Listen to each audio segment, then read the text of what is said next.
Hey everyone, Melissa here again. I'm just out for a walk at the park on this beautiful day, and I got a little inspiration and decided I'd create a video all about why I choose not to feed my family a diet of GMOs. For those listening in who don't know what GMOs are, maybe you've heard of them before. It stands for genetically modified organism.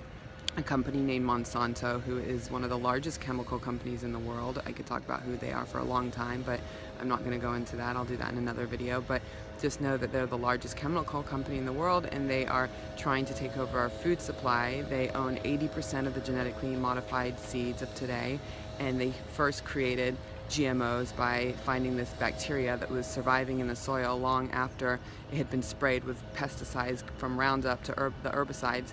And so they took the gene from the specific bacteria in the soil and decided to inject it into the food supply from corn and soy and canola, all the top GMO foods. That's how they got GMO. And what that does is it keeps away the bugs and the insects. It stops the insects from eating them. But what it does to our body is a whole nother thing that we definitely need to be aware of. So when we eat GMO foods, and there's a movie called Genetic Roulette where all the science has been done on this, when you eat GMO foods, it eats away at the lining of the intestinal tract, and even long after we've eaten the food, the GMO particles stay alive in our intestines, and so that leads to an array of health-related problems from autoimmune, thyroid, because thyroid's really on the rise, allergies, cancer, infertility is a big one. We're seeing a lot of infertility today, and I truly believe GMOs have a huge role.